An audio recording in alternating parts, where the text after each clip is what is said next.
Welcome back to Day 18, where the biggest mystery in the room isn't the forensic evidence, it's the glaring empty chair at the defense table. Judge Bev will kick things off in another sidebar. The jury is being told to pay no mind to the man behind the curtain, while Yannetti is under strict orders to keep his lips zipped and pretend his co-counsel didn't just stage a Karen Reed-approved Great Escape to Los Angeles. It's a day of yes or no interrogations and tech destruction tutorials, as the defense tries to turn a federal agent's factory reset into a smoking gun, while the judge just tries to keep the administrative sloppiness from grounding the entire trial. Welcome in, everybody. Before we dismantle today's legal theatrics, you know the drill. Hit the buttons that make the internet happy. Like, subscribe, and the notification bell, unless you enjoy being the last to know. And to get behind-the-scenes access to the madness, join the membership squad. We're starting with the FACS, because conjecture is more fun when it's shared. Buckle up. Justice is supposed to be blind, but I'm definitely not. Welcome to the virtual juror, where the law is complicated, but my commentary is not. Snark may be my reality, but evidence is still royalty. Welcome back to the courtroom, where the biggest mystery of Tuesday morning isn't the evidence, but the empty chair at the defense table. Judge Bev, playing the role of the trial's ultimate flight attendant in Sidebar 160, informed David Yannetti that she's going to give the jury a little "don't mind the man behind the curtain" instruction. She'll tell the jurors that Alan Jackson's absence is totally normal, and definitely not something they should speculate about. Yannetti agreed with the speed of a man ready to take his turn in the spotlight. Bev's main rule for him? Don't say anything about it. Translation: don't remind the jury that your co-counsel is currently 30,000 feet in the air, sipping a ginger ale while you're stuck in Dedham dealing with dumpster diving testimony. Yannetti promised to keep his lips zipped. It's the legal version of "What Alan Jackson? I don't see Alan Jackson." With AJ presumably somewhere between LA and Boston, David Yannetti stepped up to finish the job with Brian Higgins. If Higgins thought a long weekend and a change of lawyers would lead to a softer tone, he was sorely mistaken. Yannetti delivered a masterclass in the yes or no interrogation, forcing the ATF agent to walk the jury through his very own tech destruction tutorial. Yannetti wasted no time diving into the factory reset mystery. He confronted Higgins with a statement from May 2023, where Higgins allegedly told investigators he performed a factory reset on his phone before tossing it. Suddenly, Higgins' memory, which was sharp enough to remember Karen Reed's stranger texts, developed a massive blind spot. He denied saying it. He denied doing it. When Yannetti showed him the document to refresh his memory, Higgins basically called the investigators liars, stating, "That's not accurate. I did not tell them that." Since the factory reset was now a misunderstanding, Yannetti moved on to the physical destruction of the SIM card. Under Yannetti's relentless pressure, Higgins finally admitted to the surgery. He took the SIM card out and either cut it up or broke it. When asked if the purpose was to destroy the data, Higgins gave the ultimate "nothing to see here" excuse, so nobody else could use the phone. Yannetti pounced on this with a classic jab. "Did it fly out of your hand unexpectedly into a trash bag, sir?" Higgins, missing the joke, stoically confirmed that he put it there himself. Then came the star of the show, the military base. Higgins admitted he drove to a military base, claiming he was just cutting through, and threw the bagged phone and the mutilated SIM card into a dumpster. Yannetti painted a vivid picture of a federal agent driving onto a secure facility to play trash man, with a piece of evidence he was under a preservation order to keep. Higgins' defense? "I threw it away." Because as we all know, when a court tells you to preserve something, throwing it in a military dumpster is definitely what they mean. Yannetti's closing argument via questioning was the knockout blow regarding Higgins' digital curation. Higgins admitted that while he used a federal machine to save his flirty texts with Karen, he conveniently failed to save any of his text threads with Brian Albert, Nicole Albert, or Kevin Albert. By dumpstering the phone, Higgins ensured that his conversations with the men at the center of the 34 Fairview party vanished into a landfill. Yannetti's final question: "You knew. no one would ever be able to access the content of what you and Brian Albert had discussed by text messages on your old phone, correct? And here we are, the redirect of Brian Higgins. If the previous cross-examination was a surgical dismantling, this redirect by Mr. Lally was a desperate attempt to glue a shattered vase back together with spit and wishful thinking. Here's the summary. Lally starts by establishing that when Higgins pulled away from the Albert house at 1:30 a.m., his snowplow was only on the ground for a whopping foot. Apparently, we are to believe he is the most precise plow operator in Massachusetts history. Lally then asks the silly question of whether Higgins' Jeep had any red plastic taillight pieces stuck to it. Higgins, shocked, says no. He then confirms he drove this same pristine, debris-free vehicle to the police station, then home, then back to the scene, and then back to the station. It's the sisterhood of the traveling Jeep, and it never once picked up a single incriminating shard of plastic. Lally pivots to the text messages, desperately trying to paint Karen Reed as the aggressor. Higgins confirms she initiated the contact. How dare she? And brought up the Aruba incident. Lally then attempts to debunk the ghosting theory by pointing out that there were no texts between January 20th and 22nd. See? It wasn't ghosting. It was just a mutual lack of interest. Except for that pesky stranger text Higgins sent while she was literally standing next to her boyfriend at the bar. When asked why he didn't tell anyone about these texts, Higgins leans into this sad boy routine, claiming he was embarrassed and not proud because it didn't show him in a good light as John's friend. Finally, a moment of honesty. Lally tries to minimize the importance of Higgins' suspicious keycard swipes at the Canton PD by pointing out there were over 4,500 entries in the log that day, and Higgins only accounted for 18 of them. In a rare moment of self-aware snark, Higgins notes that while he went to the public high school, he'll take Lally's word for the math. He explains that some swipes might just be sensitivity, because apparently the doors at the Canton PD just unlock if you walk by them while you're thinking about work. Then we get to the I'm a secret agent defense for why he destroyed his phone. Higgins claims he got a new number because his personal number was leaked on the open source internet by a girlfriend of an investigation target.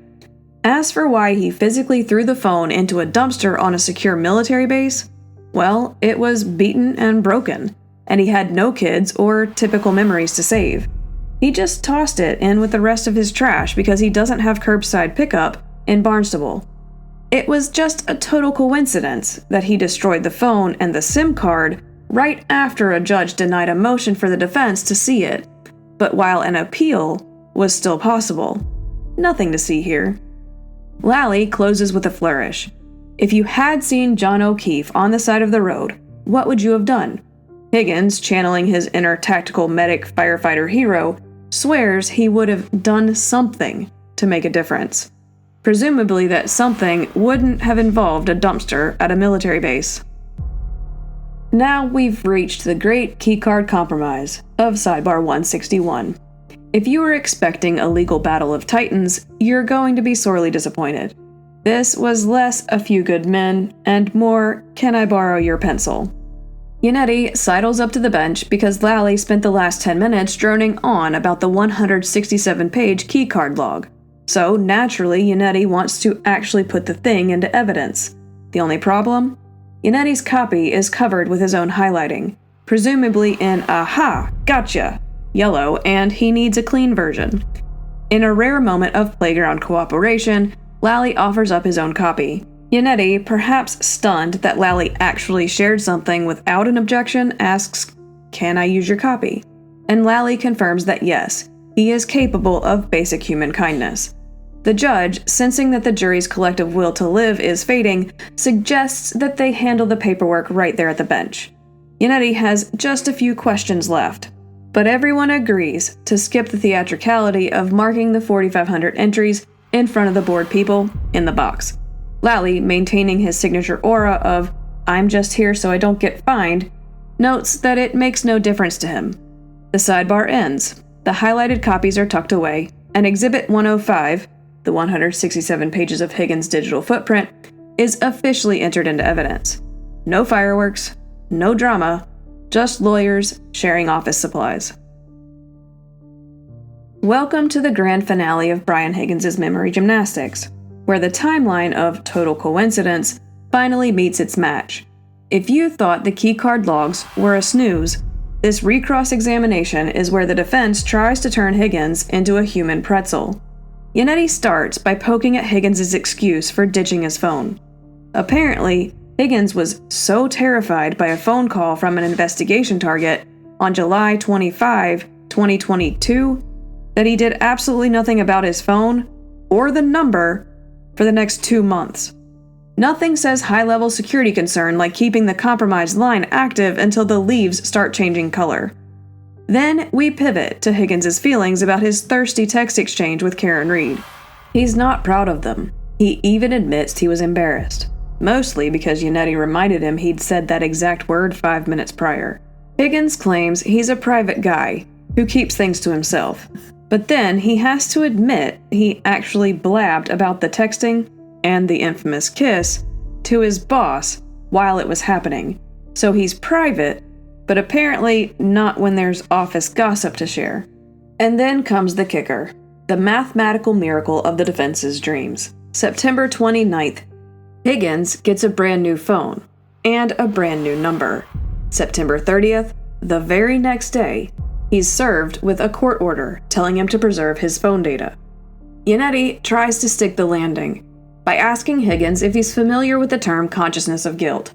Lally, jumping up like he sat on a tack, gets the objection sustained, but the damage is done.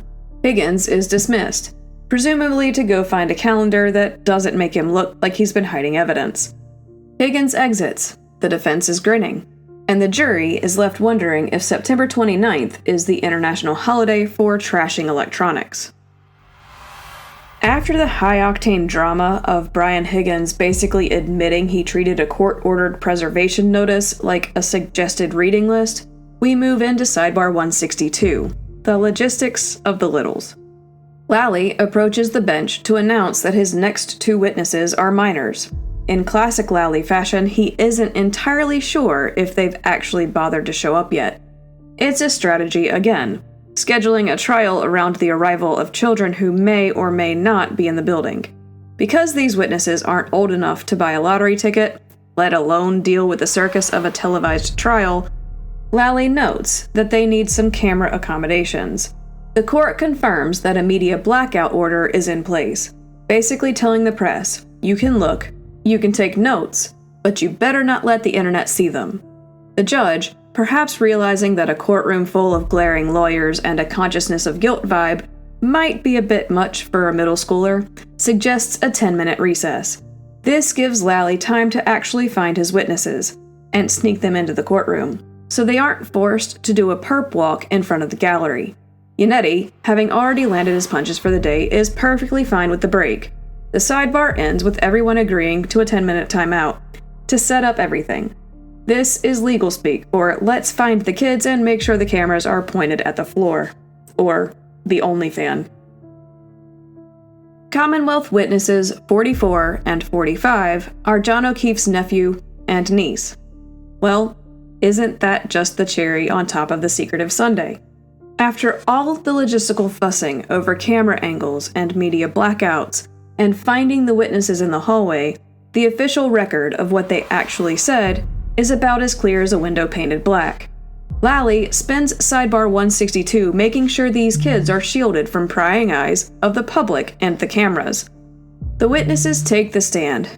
The court reporter's fingers fly, or actually she's speaking into a cup-looking thing. And then the heavy hand of the permanent redaction pen strikes.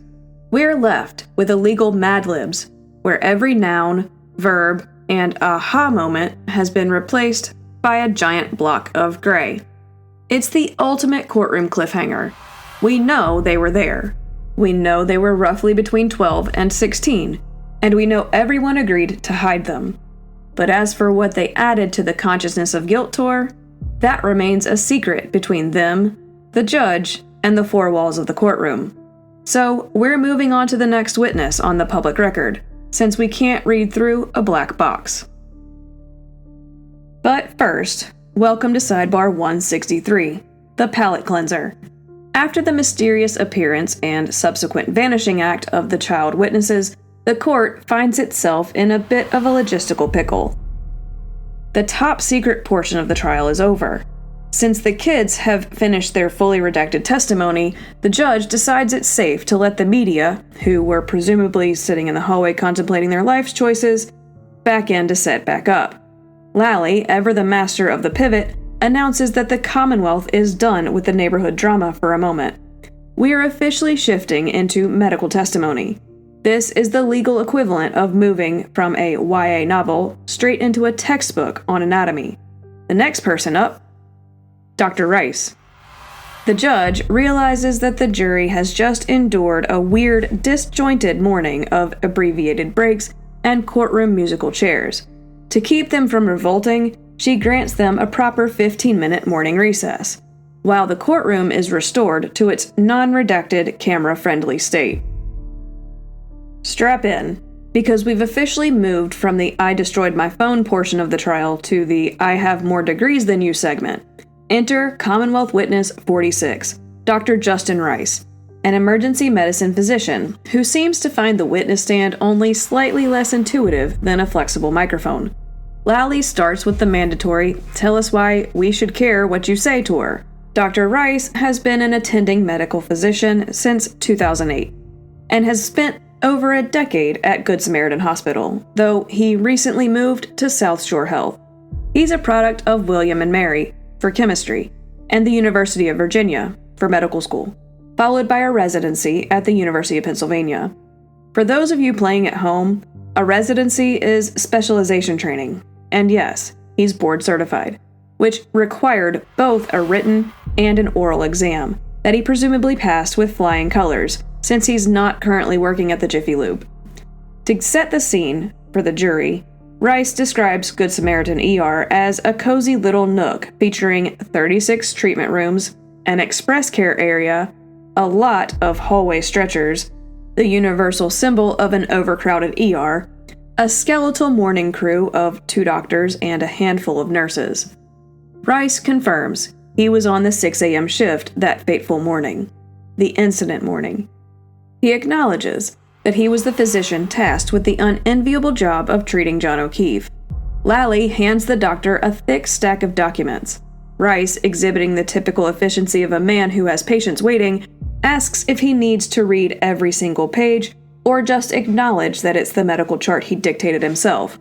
The document includes the code sheet, which is essentially the play-by-play of the frantic last-ditch efforts to bring O'Keefe back to life. Lally asks for the doctor to keep the records as a cheat sheet while he testifies. Naturally, Lally wants to admit the redacted version of these records as an exhibit. But since redacted is the favorite word of this trial, Miss Little, for the defense, wants to take a peek before anything is made official. Welcome to Sidebar 164, or should we say, hearsay inception. Just when you thought you were actually going to hear some medical facts, we hit the brakes for a classic legal squabble over who told who what. Miss Little isn't having it. She points out that the medical records Lally is trying to slide in aren't just dry data. They contain narratives that she describes as rank hearsay. Basically, the doctor didn't just write down patient is cold. He wrote down what EMS said, which was what some other people at the scene told them. It's a game of telephone, but with legal consequences. Lally tries to argue that these narratives are necessary for the medical diagnosis and treatment. The judge, apparently struggling with Lally's volume settings, has to tell him, "I can't hear you." Once he turns up the volume, Lally doubles down, arguing that because EMS witnesses already testified, their statements in the record should be fair game. Miss Little counters that it's actually double hearsay, EMS reporting what other people told them. The judge, sensing that she's about to lose another 20 minutes of her life to a paperwork dispute, asks Lally if he plans to show these records to the jury right this second. Lally says no, The court's response is essentially, great, then let's stop wasting time. She decides to mark the records for identification only, meaning they're in the building, but not yet evidence the jury can see. Defer the ruling so she can actually read the thing later when she's not being stared at by the jurors. Keep the ball rolling with actual testimony. The records are dubbed Exhibit SS for identification, and Lally is told to keep them in his pocket for now. Back to the ER with Dr. Rice, where things go from medical tragedy to legal biology lesson real quick. Lally starts by asking what time John O'Keefe arrived. Dr. Rice, who apparently doesn't memorize every timestamp in a busy ER, has to ask the judge for permission to look at his notes. Once he gets the green light, he finds out O'Keefe rolled in at 6:47 a.m. The description of his arrival is grim, unresponsive, and intubated. He had a breathing tube shoved down his throat. CPR in progress. Someone was manually pumping his chest and ventilating his lungs. Asystole. Lally spends a weirdly long time having the doctor explain that this means the heart has zero electrical activity, aka the flat line you see in movies, when things are going poorly. We then move into a lecture on perfusion, blood moving through the body, and hypothermia. O'Keefe's internal temperature was 80.1 degrees Fahrenheit. For those keeping score, normal is 98.6 degrees Fahrenheit, at least in the USA. Dr. Rice confirms that yes, 80 degrees is very cold. They tried a bear hugger, a fancy warm air blanket, and warm IV fluids. Unfortunately, it didn't work. Despite 30 minutes of trying to thaw him out and jumpstart his heart, nothing changed. Official time of death, 7:50 a.m. Before Lally lets go of O'Keefe, he has the doctor point out a 7mm laceration, a tiny cut, above the right eye, and some superficial abrasions on his right forearm. Can you explain what abrasions means? Dr. Rice explains it's medical speak for scratches. He also notes a GCS score of 3. On the Glasgow Coma Scale, a 3 is the lowest possible score you can get without being a literal stone. It means zero verbal, motor, or eye response. Just as the doctor is about to sit down, Lally pivots to his next patient of the morning, Karen Reed, who showed up at 7:51 a.m., exactly 1 minute after O'Keefe was pronounced dead. The doctor explains she was there on a Section 12, which is the legal way of saying involuntary detention for a mental health evaluation, at least in Massachusetts. Usually, this happens if the police thinks you're a danger to yourself or others. Lally grills the doctor on the typical protocol. The doctor hates that word. For Section 12 patients, which involves checking for medical clearance while simultaneously prepping a psych eval, the big reveal? They drew her blood. Her alcohol screen came back at 93 milligrams per deciliter. Lally finally runs out of questions, and now it's Miss Little's turn to see if she can poke some holes in this medical timeline. The cross-examination kicked off with Dr. Rice having a minor identity crisis. Despite being called to testify about his treatment of Miss Reed, he suddenly wasn't sure if he actually treated her, just that he was involved. When asked if he wrote the reports, he hit the not me button, blaming a nurse practitioner instead. Even after being shown a report with his own name on it, Dr. Rice's memory remained conveniently blank. Miss Little tried to pin down some basic logistics regarding blood work. The result? A whole lot of nothing. Who ordered the blood? No clue. Was it sent to the lab? Beats me. Who collected or packaged it? Not him. Dr. Rice did, however, confidently confirm that he definitely did not get his hands dirty with the actual collection. That's good to know. The tone shifted to Mr. O'Keefe, where Dr. Rice tried to claim his notes mentioned he may have been struck by a vehicle, per EMS. Spoiler alert, Miss Little handed him the report, and shocker, the word vehicle is nowhere to be found. The finale was a repetitive, rhythmic dismantling of the vehicle strike theory. Miss Little walked the doctor through every body part below the chin, confirming that John O'Keefe was essentially a medical miracle if he'd actually been hit by a car. Any broken bones? None reported. Any fractures? 0. Any injuries to shoulders, chest, torso, back, ribs, hips, knees, shins, ankles, or feet? Absolutely nothing. According to Dr. Rice's own documentation, the only things that actually existed were a laceration above the eye and some scratches on the right arm. So either it was a very polite car, or Dr. Rice's report was missing a few chapters. Well, the redirect was a valiant attempt at damage control. Mr. Lally stepped in to help Dr. Rice explain why his medical report looked like he'd spent the morning treating a light scrape, rather than a victim of a car accident. Here's how the defense of the disappearing injuries went down. Dr. Rice explained that when a patient like Mr. O'Keefe arrives, frozen, pulseless, and generally having a very bad time, doctors don't exactly have the bandwidth to check for stubbed toes or fractured ribs. If this isn't stopping the heart or blocking the airway, he's not looking at it. He literally noted that the human mind can only focus on so much. Apparently, that so much excludes noticing if a person who was allegedly hit by a car has any broken bones from the neck down.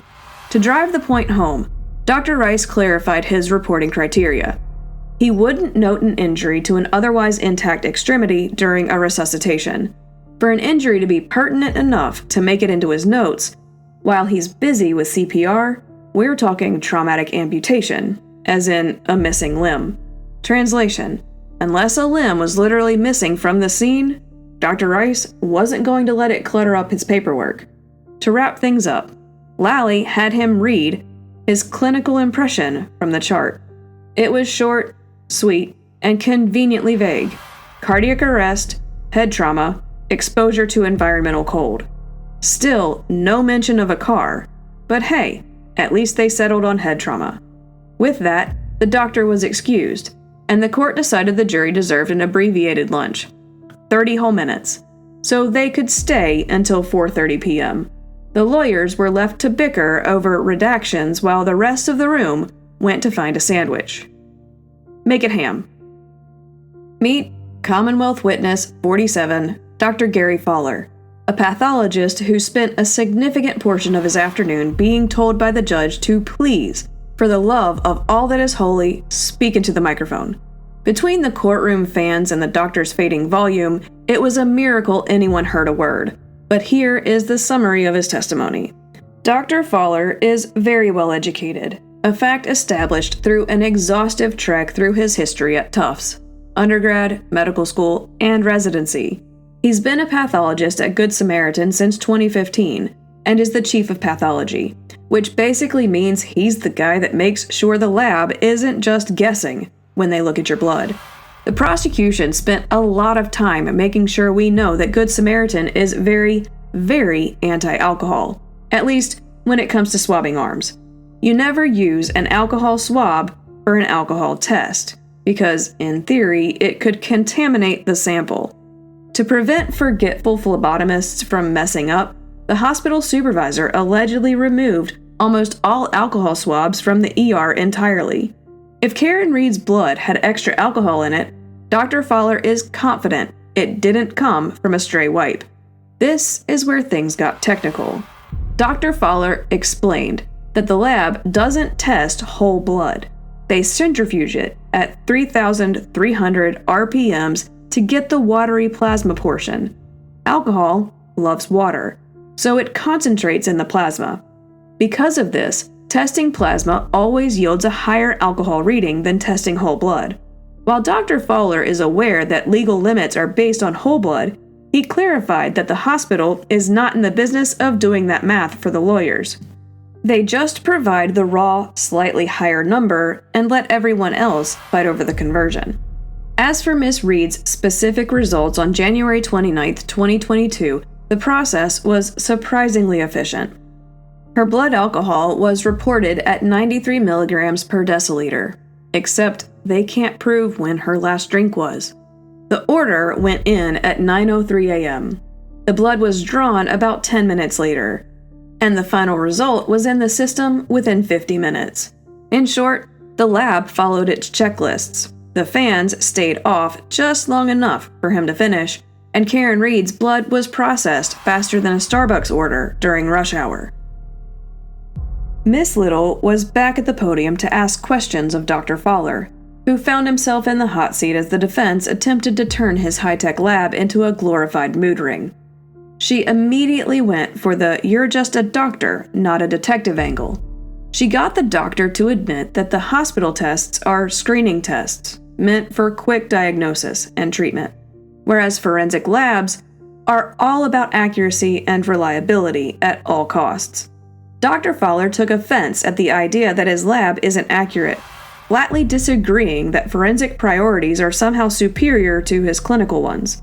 The defense then tried to blind the jury with science, diving into the actual chemistry of the test.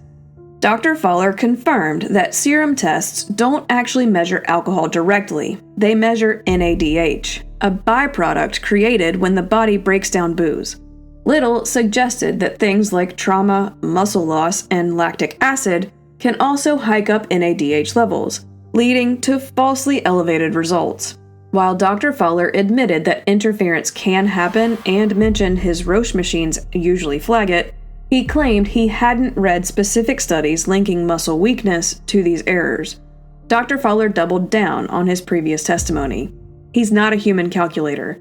He reiterated that 80% of hospitals use his methodology and that they don't bother converting serum levels to whole blood BAC because it's a very rare event that these numbers end up in court.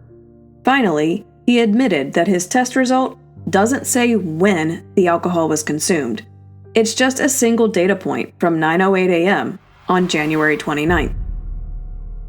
In a final, brief attempt at damage control, Mr. Lally circled back to the mystery science of the serum test to reassure everyone that the hospital's robots are, in fact, smarter than the average human.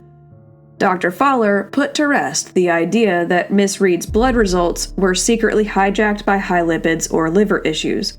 He explained that if major interferences like hemolysis, high lipids, or high bilirubin were present, the machine would have flagged the result. Depending on how messy the sample is, the lab would either attach a "this might be wrong" disclaimer or just refuse to record a result entirely. In Karen Reed's case, there were absolutely no flags. As far as the doctor is concerned, if the machine didn't complain, the 93 milligrams per deciliter stands. After a brief huddle with her team, Miss Little decided she'd had enough of chemistry for one day and declined further questions. The judge even offered a rare apology for nagging the doctor about his quiet voice before letting him escape the courtroom. The sidebar, the court's version of being sent to the principal's office. This particular meeting was brought to you by the letters S and S, and the concept of time management.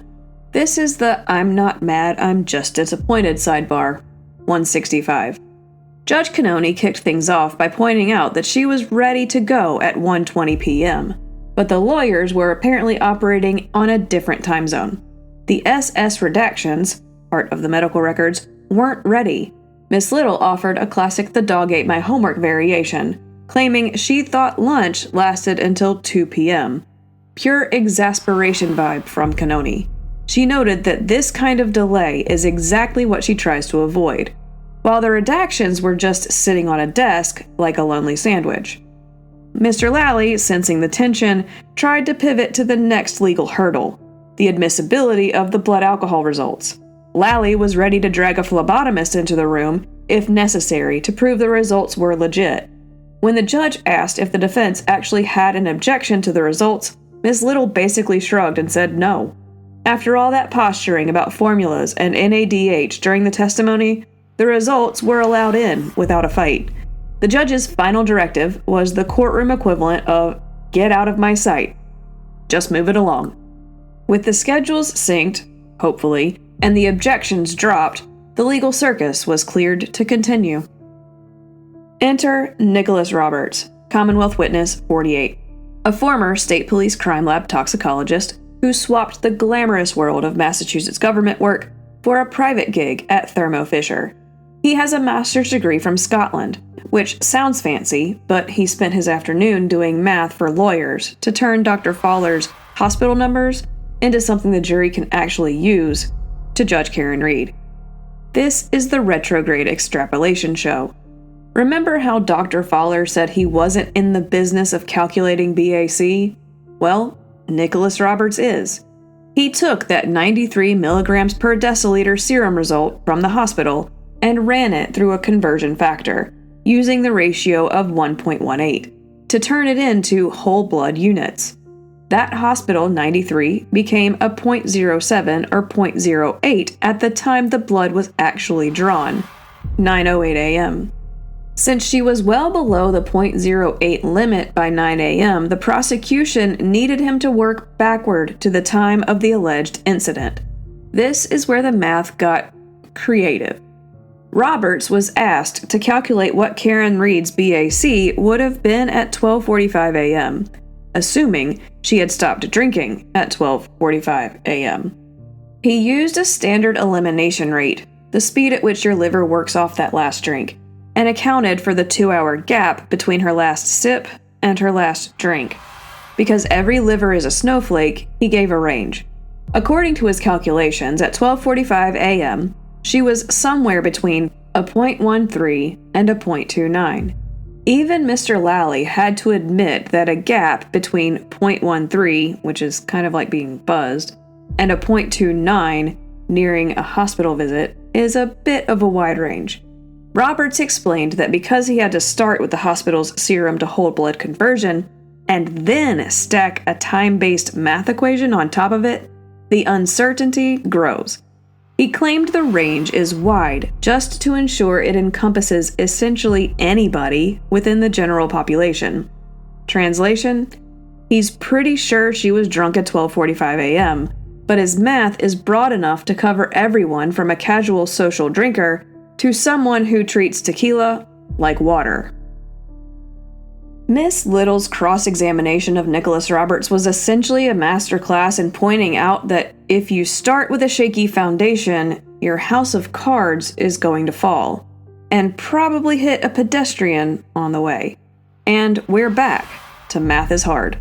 Little wasted no time highlighting that Roberts' entire retrograde extrapolation is less of a hard science and more of an educated guess, based on a mountain of assumptions. Roberts admitted that if any of his assumptions, like the timing of the last drink or the time of the incident, are off, the entire calculation becomes incorrect and invalid. While Roberts tried to claim human metabolism is linear, he eventually buckled and agreed that every human is different. He admitted it is scientifically impossible to accurately predict the water content in an individual's blood. The defense reminded the jury that the state police lab has standards and accreditations that this hospital test simply doesn't meet. Little pointed out that the gold standard for testing is gas chromatography, which tests the blood itself. Instead, Roberts relied on the hospital's serum test, the one that measures NADH, not ethanol directly, and then slapped a calculation on top of it. Roberts confirmed that in a real forensic lab, they test a duplicate to prevent false positives. For this case, he just took the hospital's single, solitary result at face value and hoped for the best. This was the highlight of the afternoon. Little took aim at the massive range Roberts provided, 0.13 to 0.29, and she pointed out that this is a 120% swing. In a moment of pure snark, she asked if that was like predicting a child would grow to be somewhere between 6 feet tall and 14 feet tall. While the judge sustained an objection to the 14-foot child comment, Roberts was forced to admit the range is only that large because he is acting with a lot of unknowns. Little ended by pointing out a massive logic gap. Roberts' math assumes Karen Reed was eliminating alcohol by 12:45 a.m. If she had even one sip of alcohol after that time, his entire professional opinion is essentially garbage. In a final attempt to steer the ship away from the 14-foot child iceberg, Mr. Lally returned to the podium for some damage control. His goal? To prove that while Karen Reed's liver might be a mystery, his timeline was solid. Here's the close enough for government work. Lally tried to reassure the jury that Roberts wasn't just pulling numbers out of a hat. He reminded everyone that two things were etched in stone. The blood was definitely taken at 9:08 a.m., and the incident happened at 12:45 a.m., because that's what the prosecution told him to believe. Lally tried to defuse Miss Little's parting shot about invalidating the whole math project if Karen Reed had a drink after 12:45 a.m. Roberts admitted that if Karen had finished a drink, say, at 1 a.m. instead of 12:45 a.m., it wouldn't significantly impact his calculations. In the world of forensic math, a 15-minute margin of error is apparently a rounding error. However, if Karen was doing shots at 5 a.m., Roberts conceded the numbers would be very different. Lally seemed confident that nobody was going to suggest a 5 a.m. happy hour. The bottom line is Lally wants you to believe that even if the timeline is slightly fuzzy, Karen Reed was still well within the danger zone, as long as she stopped drinking before the sun started coming up. Miss Little wasn't about to let the 1 a.m. cushion comment slide without one final surgical strike. If Lally wanted to talk about known facts, she wanted to make sure the jury knew exactly who did the knowing. We'll look at this as the consider the source recross. In a quick-fire round of questioning, Little pulled back the curtain on Roberts' expert data. She confirmed that the 12:45 a.m. anchor point, the very foundation of his entire Karen was drunk math project, didn't come from Karen Reed. It came straight from a police report. Miss Little's final parting gift to the jury was the reminder that Roberts wasn't calculating based on objective reality. He was just doing math on a story the police told him. It's a garbage in, garbage out situation. If the police report is wrong, the Scottish-educated toxologist's testimony is just a very expensive book report. With that final bit of shade thrown, Mr. Roberts is officially excused to go back to Thermo Fisher, and the court turned its weary eyes back to Mr. Lally to see who was next on his list of people to make the jury do math. Next up, Commonwealth Witness 49, Michael Trotta, the Superintendent of Public Works for the town of Canton. If you've ever wondered who is responsible for the existential dread of a snow-blocked driveway, he's your man. He's been on the job since 2003, which apparently qualifies him to explain the complex, high-stakes choreography of pushing frozen water from one side of the street to the other. This is the snowy way out of his testimony.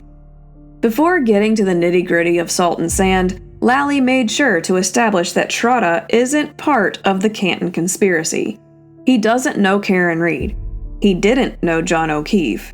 He claims he didn't even know the Alberts or their extended family tree. He only talked to the state police because a trooper porter called him to ask how a blizzard works. Trotta laid out the DPW's staged rollout for the January 28-29 storm, Exhibit 101. At 11 p.m., January 28th, the Sanders report for duty at the Boulevard Street Garage. At 2 a.m., January 29th, the rest of the town workforce, water, sewer, rec, clocks in. At 3 a.m., January 29th, the private contractors, the hired guns of the plowing world, join the fray. And at 5 a.m., January 30th, everyone finally gets to go home to sleep for 3 days. Lally finally got to the point. Who was plowing Fairview Road? A town employee named Brian Loughran was driving Truck 30, a medium-duty International. He took Lower Cedar Crest, Route 11, which includes Fairview Road. He was joined by a private contractor from By the Yard in a 1-ton dump truck. In a classic Lally-style deep dive into logistics, we spent a significant amount of time discussing exactly how high Brian Loughran was sitting. In a normal car, you're about 2.5 feet off the ground. In a 1-ton dump truck, you're 3 feet up. In Brian's Truck 30, you're sitting 4 to 4.5 feet high.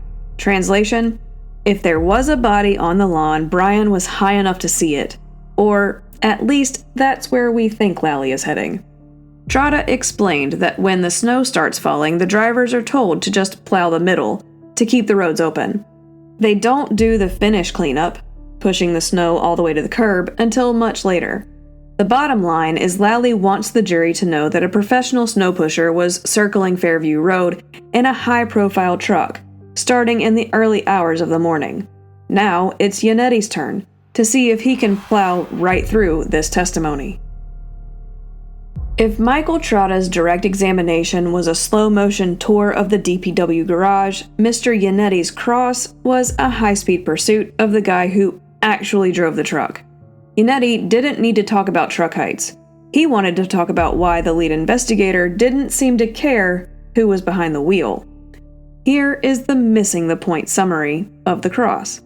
Yannetti wasted no time pointing out that Trooper Michael Proctor's thorough investigation of the DPW consisted of a single phone call. Proctor called Trotta on February 3rd, 2022, just a few days after O'Keefe was found. Proctor never showed up in person. He never interviewed a single DPW employee. He just had a few minutes on the phone with the boss, and he never called back.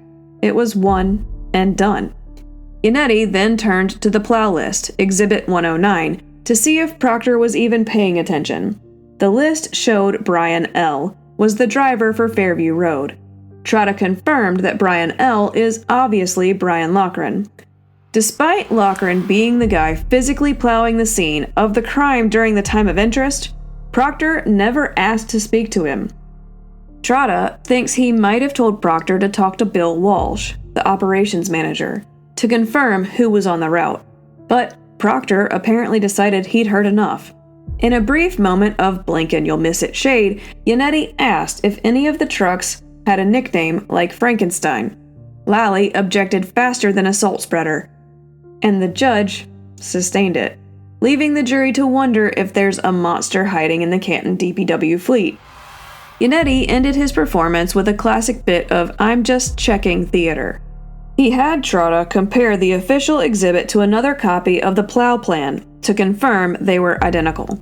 Having established that Brian Loughran was definitely the guy on Fairview, and that Michael Proctor definitely didn't talk to him, Yannetti sat down. Yannetti effectively painted the DPW portion of the investigation as a lazy check-the-box exercise by Trooper Proctor.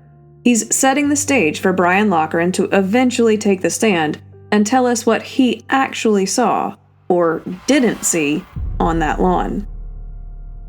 If Michael Trotta gave us the who and the where of the plow routes, Louis Jutras, Commonwealth Witness 50, arrived to provide the why we don't have the data.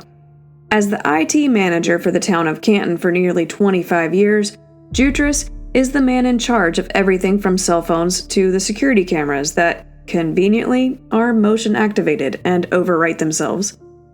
Jutras testified that law enforcement didn't exactly rush to his door. He received an initial heads-up from Lieutenant Gallagher that the state police would be looking for video regarding a motor vehicle incident. Trooper Dunn eventually reached out via phone and email. The initial focus was Pequaside Farm, followed by a request for anything facing Washington Street from Town Hall and the library. The specific timeframes requested were narrow, 12 a.m. to 1 a.m. and 5 a.m. to 6 a.m. on January 29th. Jutras pulled the footage using the manufacturer's software and sent Trooper Dunn a file share link. He claims he didn't parse the video for specific vehicles. He just sent the requested hours and didn't really look at what was in them. Lally made sure to establish the technical limitations of the evidence. The cameras weren't continuous. They're motion activated. If nothing moves, nothing records. Most sites, including the library, are set to a maximum of 30 days of storage before the footage is overwritten. Jutras testified that besides himself, no one has the access level required to remove footage from the cameras. A comforting thought for anyone worried about deleted evidence. In perhaps the most Canton moment of testimony, Jutras dropped a bombshell regarding the DPW trucks. On February 1st, just as the investigation was heating up, The DPW operations manager notified Jutras that the GPS information on the town trucks wasn't working during the snowstorm of January 28th and 29th.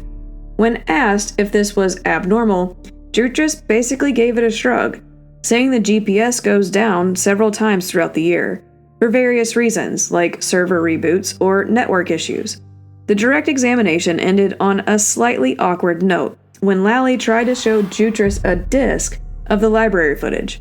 Jutras took one look at the disc and bluntly stated, "This is not mine," to the trooper, forcing a sidebar to figure out whose disc it actually was. The prosecution is establishing that while they tried to get video and GPS data, the systems were motion-dependent, short-lived, and prone to rebooting themselves, right when a high-profile death occurs. Just when things were getting spicy with a disc that Louis Jutras didn't recognize, the lawyers huddled at Sidebar to engage in the legal equivalent of pinky swearing that the evidence was legit. Sidebar 166 is when Lally really wants to say, "Trust me, I'm a lawyer." Sensing a minor catastrophe after his witness essentially disowned the physical disc in front of the jury, Lally went to the sidebar to see if everyone could just agree to play nice. Yannetti, surprisingly, didn't try to blow up the spot. He noted that while Jutras had never seen that specific disc and hadn't watched the entire video, he wasn't going to stand in the way. In a rare moment of courtroom camaraderie, Yannetti basically said, "I trust Mr. Lally's word that this is the same footage the witness originally provided." Lally clarified that he wasn't planning on doing a deep dive analysis with this witness, mostly because Jutras already admitted he didn't really know what was on the video. Lally just wanted to put the footage on the screen, so the jury could get an orientation of what the library cameras actually see during the two requested time periods. Yannetti took a beat, thought it over, and gave the green light. With the squabble settled, the judge skipped the drama of sending the jurors out and just got down to business.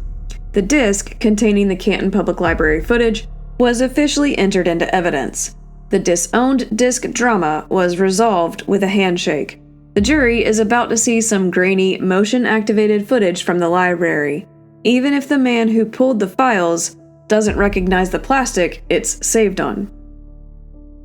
After the sidebar drama of the mystery disc, we finally got some action. If you consider a senior IT guy pointing a laser at a screen, action. Lally's final moments of direct were point and click. Show me what you're working with. Since Jutras had already admitted he didn't actually watch the footage for content, Lally settled for using him as a very overqualified human GPS. Jutras confirmed that the grainy image on the screen was indeed the view from the Canton Public Library. With a laser pointer in hand, Jutras identified the local landmarks for the jury. Washington Street is the long one. Sherman Street is the one intersecting it, and Town Hall is sitting right across the street. Lally then had the tech team swap the slides to the second requested time slot to make sure the library hadn't physically moved between midnight and dawn. Jutras confirmed that this second video was the one he pulled from the early morning hours of January 29th. Just to be safe, Lally confirmed that the camera hadn't moved or developed a mind of its own between the two recordings. Jutras assured him the orientation was exactly the same. Having established that Washington Street is, in fact, a street, Lally decided he had seen enough. Lally abruptly ended his direct examination, leaving the laser pointer behind and the door wide open for the defense. Lally successfully proved that the town of Canton owns cameras, and that those cameras face the street. He managed to get footage into evidence, without Jutras having to explain what, if anything, is actually visible on it. Since the direct examination of Louis Jutras was essentially a masterclass in "we have the technology but it's moody," the cross-examination by David Yannetti was a relentless hunt for the missing minutes and the glitches that always seem to happen at the worst possible times. This cross was really motion not found. Yannetti wasted no time pointing out the glaring hole in the digital record, the missing footage from the Canton Library. Yannetti highlighted that while the library cameras are motion activated, there's a very convenient gap in the footage right when it matters most. Jutras, sticking to his "I'm just the IT guy" script, confirmed that if the camera didn't see motion, it didn't record. Yannetti grilled him on what should have triggered the camera, like, say, a large black SUV driving past on Washington Street, or maybe a blue Ford Focus at some point during the night. Jutras had to admit that a vehicle of that size should, in theory, trigger the motion sensors. Yet, the footage provided to the defense was missing chunks of time. If the camera footage was wholly, the DPW GPS data was a total blackout, and Yannetti wasn't letting Jutras off the hook for the "it just happens" excuse.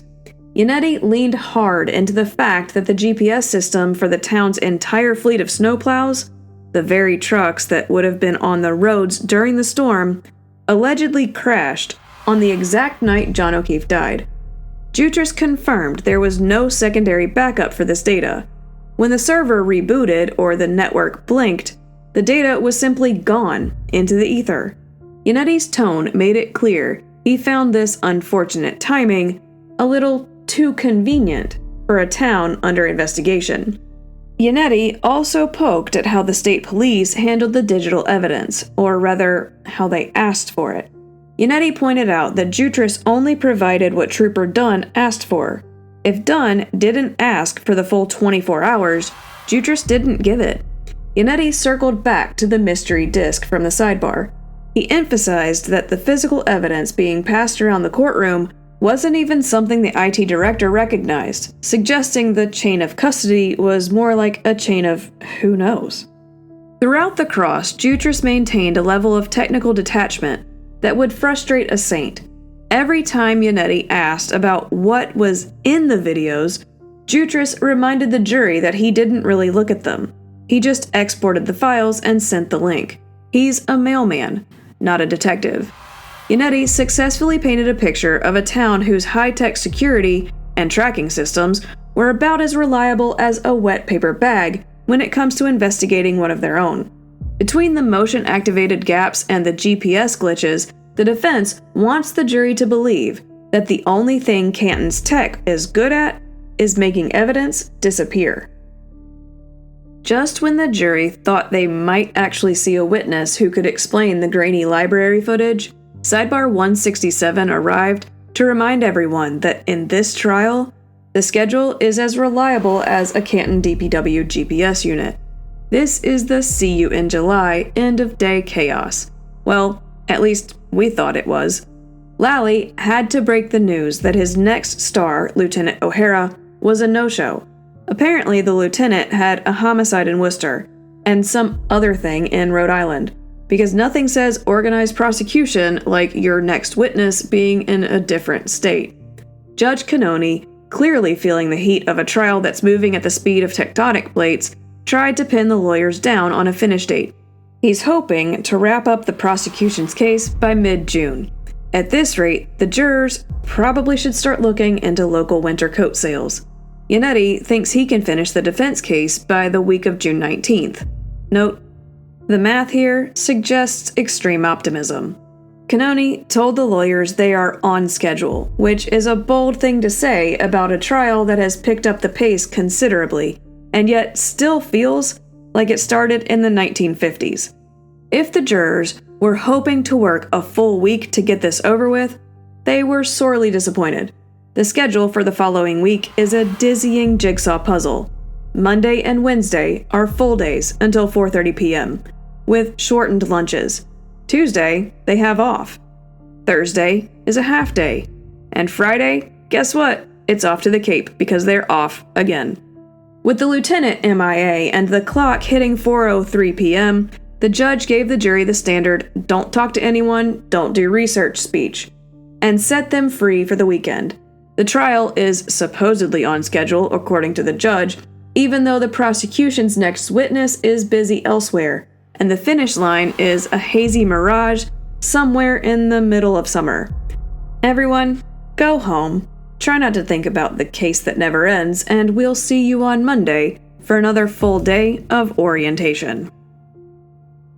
Just as everyone was packing their bags for a long weekend, Sidebar 168 arrived to prove that the only thing more complicated than the evidence in this case is the paperwork.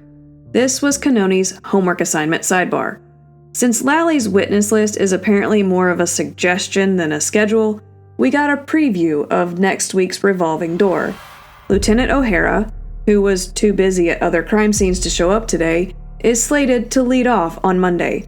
Lally flagged that he needs to call a trace unit specialist, out of order, because they have testimonial obligations elsewhere. More importantly, Lally gave a linguistic heads up. The witness goes by Mix Valier. Lally complained that the defense has conjured a new forensic pathologist from the California penal system and hasn't provided a report yet. The judge agreed this was problematic, but told Yannetti to just hand over the goods. The court then descended into a thrilling debate over redactions and double-lettered exhibits. It turns out Exhibit 48 was missing the required redactions of phone numbers. The solution? Move the unredacted version to Exhibit TT for identification only, and make the clean version the new Exhibit 48. There was a frantic last-minute scrub of a document marked SS regarding medical terminology like asystole and epinephrine. The lawyers bickered over which page 104 they were looking at, leading to the discovery that there are a couple of different 104s. Judge Cannoni, clearly having reached her limit with the administrative sloppiness, decided to end the week with a lecture. She reminded the lawyers that when she says something needs to be done by 1:15, she doesn't mean whenever you feel like it. She noted that these housekeeping errors slow down the entire staff and result in items going to the jury with the wrong info, or no info at all. The jury is gone, but the lawyers have a weekend full of homework. They need to find the right page 104, figure out how to redact a phone number, and track down a pathologist from California. As the jury was ushered out, the courtroom devolved into a high-stakes scavenger hunt for missing redactions and the right page 104, leaving Judge Bev to deliver a Friday afternoon lecture that felt more like a detention sentence than a legal ruling. While the lawyers bickered over double-lettered exhibits and the sudden appearance of a forensic pathologist from the California penal system, it became clear that the administrative sloppiness was the only thing moving faster than David Yannetti's yes or no interrogation of a very forgetful Brian Higgins. The Commonwealth is left clinging to their sanitized cliff notes of digital evidence, while the defense has successfully spent the week painting a picture of federal agents who treat SIM cards like disposable tissues. The lawyers are heading into the weekend with a mountain of homework, tracking down phone numbers to scrub, identifying mysterious medical experts, and trying to find a version of the record that everyone can actually agree on. With Alan Jackson still somewhere over the Midwest, and the judge's patience officially at zero, the trial is a scheduling nightmare, held together by post-it notes and judicial frustration. Stay tuned. The jury might be dreaming of a July 4th finish line, but at this rate, they'll be lucky to be home in time for the first snowfall next winter. Well, that's all we have. So as always, love your family, love your pets, love your neighbors, and we'll see you next time.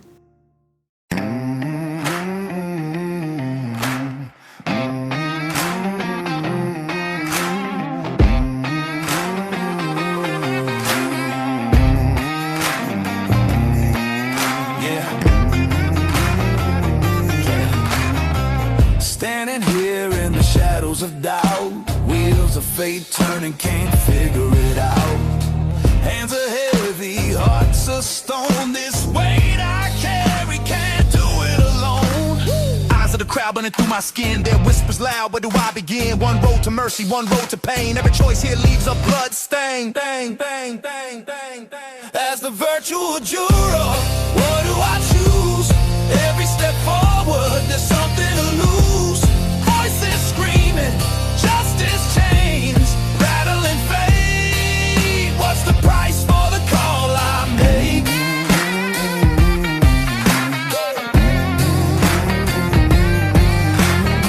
Every heartbeat meets a ticking bomb. The line between right and wrong is gone, buried deep in the noise of the fight. Is there a way to make this right? Echoes of their pleas fill the air, shattered dreams scattered everywhere. The gavel falls like thunder crashing, can't stop the tide that keeps on smashing. As the virtual juror, what do I choose? Every step